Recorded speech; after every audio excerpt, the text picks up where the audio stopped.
Bismillahirrahmanirrahim. Assalamualaikum warahmatullahi wabarakatuh. Perkenalkan, nama saya Puji Astuti, NIM 210301502041, kelas PJKRC 21. Baik, di sini saya akan menjelaskan tentang keterampilan mental yang harus dimiliki oleh seorang atlet untuk sukses. Yang pertama, psikologi olahraga. Psikologi olahraga merupakan ilmu yang dapat membantu atlet agar dapat menampilkan prestasi optimal yang lebih baik dari sebelumnya. Kemudian seorang psikolog klinis yang telah berkecimpung dengan dunia olahraga dan bekerja sama dengan berbagai atlet mengemukakan sebuah pendekatan psikologi olahraga, yaitu 9 Mental Skill of Success Athlete atau 9 keterampilan mental untuk atlet sukses. Menurutnya, seorang atlet jika ingin sukses meniti karir, setidaknya dia harus memiliki 9 keterampilan mental yang dibagi dalam 3 fase. Fase yang pertama yaitu basic skill atau level dasar. Seorang atlet harus memiliki attitude atau sikap yang baik, motivasi yang kuat, tujuan serta komitmen untuk menggapainya, serta kemampuan sosial yang baik atau komunikasi yang baik. Yang fase kedua yakni fase persiapan atau preparatory level. Seorang atlet harus menguasai 2 skill penting, yakni self-talk dan mental imagery atau visualisasi. Dan pada level penampilan, yakni level terakhir, performance level, seorang atlet harus mampu untuk mengatur emosi, meregulasi kecemasan serta konsentrasinya. Baik, yang pertama yakni basic skill level atau level dasar. Seorang atlet harus memiliki attitude atau sikap yang baik, motivasi yang kuat, tujuan serta komitmen untuk menggapainya, serta kemampuan sosial yang baik atau komunikasi yang baik. Pertama ada sifat. Sifat menurut Alport menyatakan bahwa sifat merupakan sesuatu yang stabil dan konsisten terhadap situasi yang berbeda. Dan kemudian Hidayat 2008 menyatakan bahwa teori sifat lebih banyak membahas tentang prediksi atau ramalan tentang keberhasilan seseorang dalam bidang tertentu atau menempatkan orang yang tepat pada tempat yang tepat. Baik, memahami sifat-sifat atlet merupakan salah satu cara untuk dapat memahami kepribadian atlet. Sifat-sifat yang diukur antara lain keterbukaan, intelijensi, sifat merendahkan diri, ketenangan dan kelincahan, kecenderungan berpikir dan merasa, mudah percaya atau curiga, kecerdikan dan ketelitian, sifat pemalu atau berani, tenang dan atau mudah khawatir, sifat kecenderungan tergantung pada kelompok atau mandiri. Kemudian yang kedua ada motivasi. Motivasi adalah kekuatan yang mendorong seorang untuk bereaksi untuk menentukan arah aktivitas terhadap pencapaian tujuan. Selain itu, motivasi disimpulkan sebagai sangat penting dalam proses belajar, penampilan olahraga, dan pencapaian prestasi belajar atau pertandingan. Beberapa sifat motivasi yaitu satu, merupakan sumber penggerak dan pendorong dari dalam diri subjek yang terorganisasi.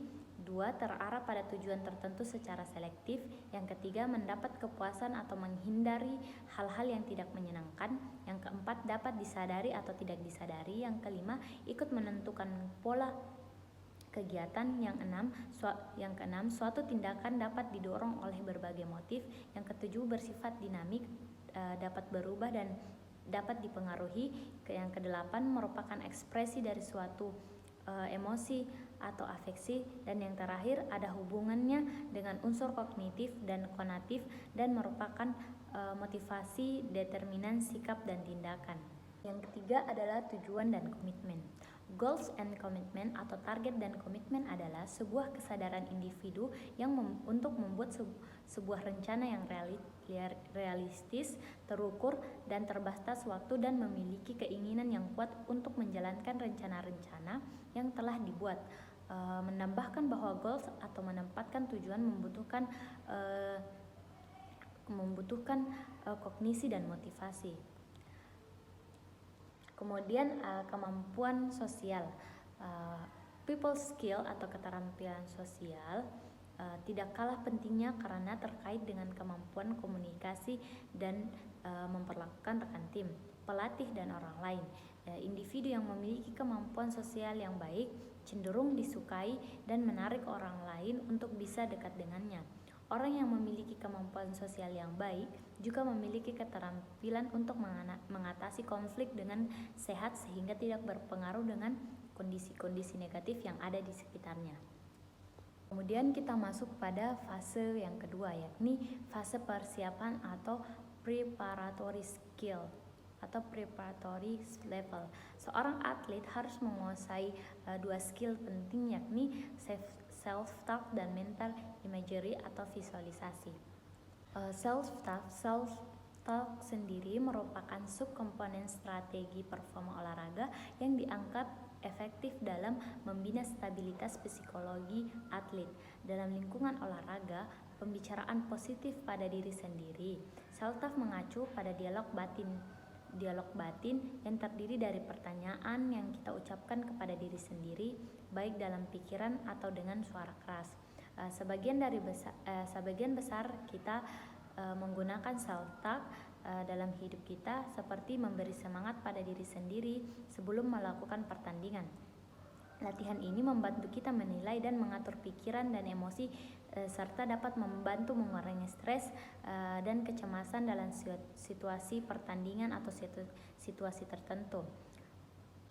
Talk sendiri pun terbagi menjadi dua, yakni ada self-talk positif dan self-talk negatif. Self-talk positif dalam olahraga ialah bentuk self-talk yang mengandung kata-kata, frase, atau pertanyaan positif untuk meningkatkan semangat, keyakinan, atau memfokuskan perhatian. Self-talk positif dapat membantu atlet untuk meningkatkan kepercayaan diri, fokus, dan motivasi dalam berolahraga. Adapun beberapa contoh self-talk positif dalam olahraga, contohnya seperti kata saya bisa melakukannya, saya kuat dan siap untuk pertandingan ini, dan saya percaya pada kemampuan saya. Kemudian ada self-talk negatif. Self-talk negatif dalam olahraga adalah bentuk self-talk yang mengandung kata-kata, frase, atau pertanyaan negatif yang menurunkan semangat, keyakinan, dan fokus dan memfokuskan perhatian pada aspek negatif dari suatu situasi. Self-talk negatif dapat membahayakan kesehatan mental dan performa olahraga atlet. Adapun beberapa contoh self-talk negatif yang sering diucapkan sebelum pertandingan maupun dalam pertandingan, seperti saya tidak bisa melakukannya, saya lemah dan tidak mampu dalam pertandingan ini, dan saya tidak bisa memfokuskan dan konsentrasi pada tugas saya. Skill yang kedua yakni mental imagery. Imagery merupakan salah satu teknik atau metode latihan keterampilan mental yang dalam prosesnya atlet menciptakan kembali pengalaman dalam otaknya. Hal ini menyebabkan atlet dapat membentuk gambaran-gambaran dalam otaknya. Latihan imagery ini sangat efektif dalam meningkatkan performa atlet, bahkan 90-97% atlet menggunakan latihan imagery karena latihan tersebut sangat bermanfaat untuk meningkatkan performa. Adapun karakteristik imagery. Karakteristik latihan imagery dapat dibagi menjadi beberapa bagian, yakni yang pertama vividness. Vividness yakni karakteristik menggambarkan sebuah peristiwa olahraga dengan jelas, realita, melibatkan panca indera dan dilakukan secara detail. Yang kedua, multisensory. Latihan ini memungkinkan dapat melibatkan panca indera, misalnya melihat gerak, merasakan gerakan sendiri, mendengarkan suara, dan mencium bau. Selain itu, berusaha untuk menciptakan kembali rasa gerak yang sebenarnya. Yang ketiga, control ability. Membuat gambaran mengenai yang atlet inginkan untuk ditampilkan.